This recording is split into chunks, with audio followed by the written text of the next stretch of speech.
On a winter night in Kyoto, December 10, 1867, a 31-year-old man was cut down in a rented room above a soy sauce shop. His name was Sakamoto Ryōma, and by the old lunar calendar, that night was also his birthday. 2 months later, the civil war he had quietly worked to prevent would end.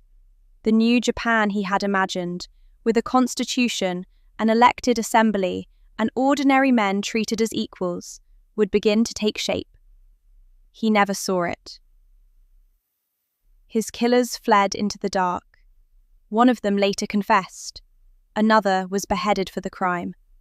And yet, 158 years later, Japan still cannot say with certainty who actually killed Sakamoto Ryōma.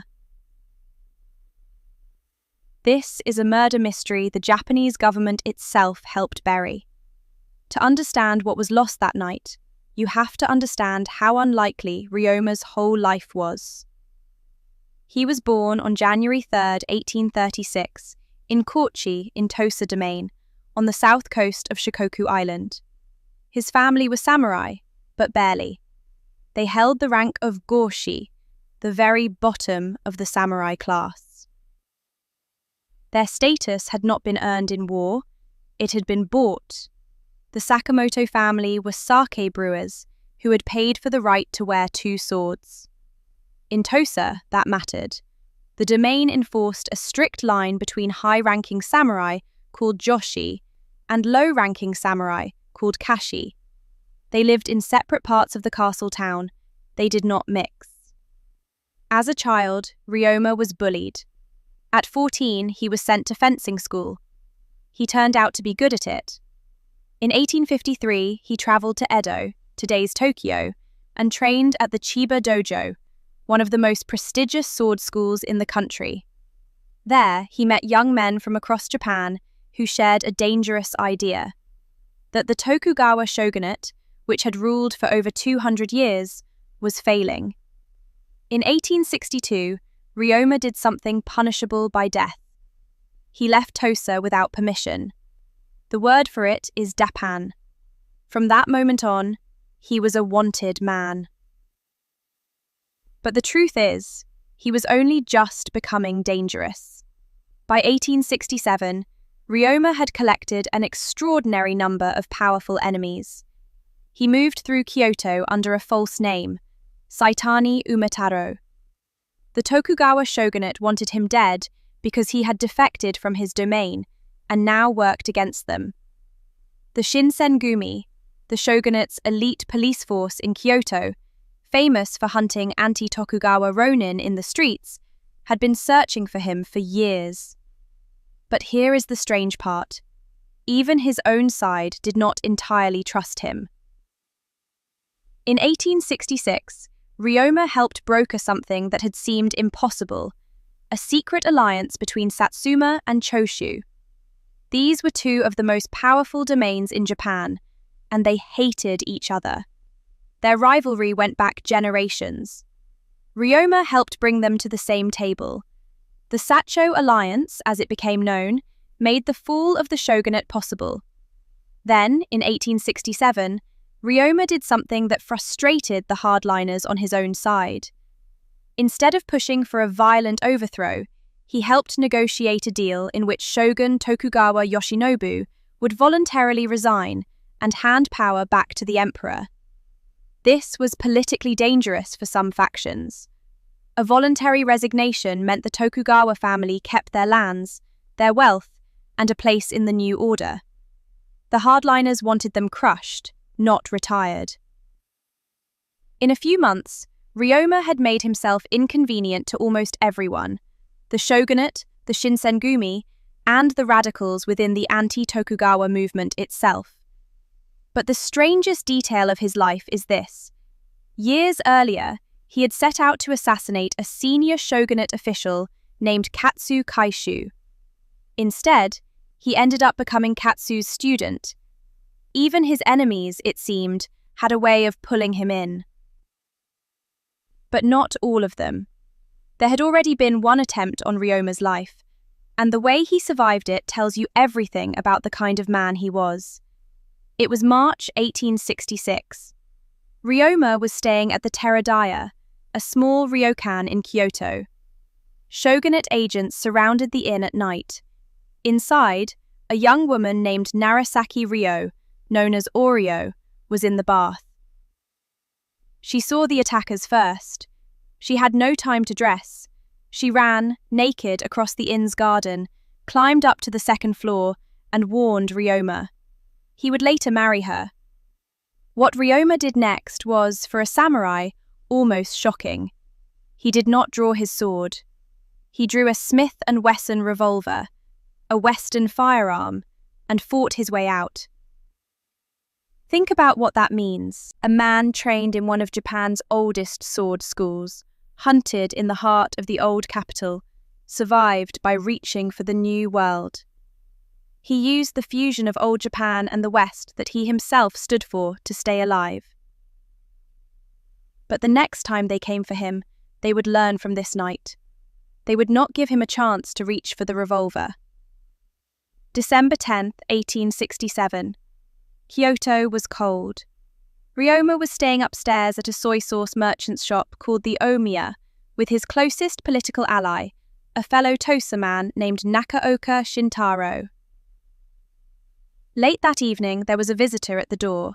He looked like an ordinary caller. Ryoma's bodyguard, a former sumo wrestler named Yamada Tokichi, went to greet him. As Yamada turned his back to lead the caller upstairs, the man drew his sword and cut him down with a single slash across the back. Yamada was dying before he hit the floor. The assassins, there were several, rushed up the stairs. Ryoma heard the noise from inside his room. He thought his big sumo bodyguard was wrestling with a friend. He opened the door. The room was small. The light was poor. In the chaos, lamps were knocked over. Swords moved in cramped quarters. Ryoma was cut across the forehead. Nakaoka was slashed again and again. The attackers fled into the streets of Kyoto. Ryoma died that same night. He is said to have regretted, in his final moments, that they had caught him unprepared. Nakaoka lived for 2 more days. But he never recovered enough to identify the killers. He did, however, remember one thing. As the assassins worked in the dark above him, he heard them speak, and the dialect they used was Iyo, from the island of Shikoku, from the southwest of Japan. This was the only clue. Within days, a name was on every tongue, the Shinsengumi. It made sense. The Shinsengumi were the shogunate's elite street enforcement corps in Kyoto. They had hunted Ryoma for years. They had killed anti-Tokugawa men before. They had motive, opportunity, and a documented record of doing exactly this kind of work.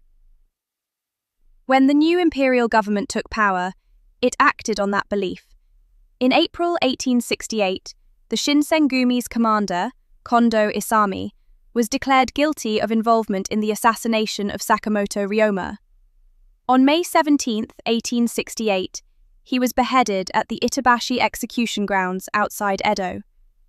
But here is where the story begins to unravel. 2 surviving Shinsengumi members, Shimada Kai and Yuki Minizo, later gave consistent accounts of that December night. They said they had been at Commander Kondo's residence the entire evening. They had not heard about the killings at the Ōmiya until the next day. If they were telling the truth, then the men who had been blamed, and the man who had been executed, were not the killers. Kondō Isami had lost his head for a murder his unit may not have committed. 2 years after Kondō Isami's execution, in 1870, a samurai named Imai Nobuo gave a confession. Imai was not Shinsengumi. He belonged to a separate unit called the Kyoto Mimawarigumi, the Kyoto Patrol Corps. The difference matters. The Shinsengumi were mostly ronin, masterless samurai. The Mimawarigumi were direct vassals of the shogun himself. They were the shogunate's own men. Imai said his unit had been responsible for killing Ryoma. He said they had acted under orders from their commander, a man named Sasaki Tadasaburo. But Imai's confession had a careful edge to it. He claimed that he himself had stayed downstairs, guarding the inn, while others went up to do the killing. In other words, yes, my unit did this, but not me, not exactly. Then, 30 years later, in 1900, an aging Imai sat for an interview in a publication titled Sakamoto Ryōma Satsugaisha, The Killers of Sakamoto Ryōma. And this time he said something different. He said plainly, but actually, I did it. When the former Shinsengumi man, Yuki Minizo, later heard this, his response was telling. He said it made sense. He pointed out that Imai had been known for an unusual skill, exceptional ability with a short sword in cramped, confined spaces. Exactly the kind of skill needed in a small upstairs room at the Ōmiya. But two confessions, 30 years apart, that contradict each other, is that proof? Or is it the careful work of an old man rearranging history? So where does that leave us, 158 years later, the Iyo dialect that Nakaoka heard before he died? That points towards southwestern Japan. The Mimawarigumi did recruit men from that region. That is consistent with Imai's story. But consistency is not proof. Imai Nobuo gave two different accounts 30 years apart. In one, he was downstairs. In the other, he did it himself. Either statement on its own would be useful. Together, they cancel each other out, and we cannot ask him why he changed. There are other names that historians whisper. A man called Okuda Matsugoro, rumoured to be a spy for Kondō Isami, may have taken part.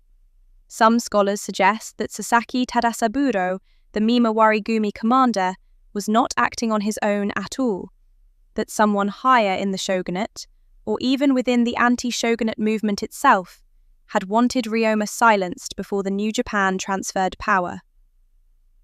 After all, by December 1867, Ryoma's vision, a peaceful constitutional transition that preserved the Tokugawa as a family but not as rulers, was inconvenient to almost everyone with a sword.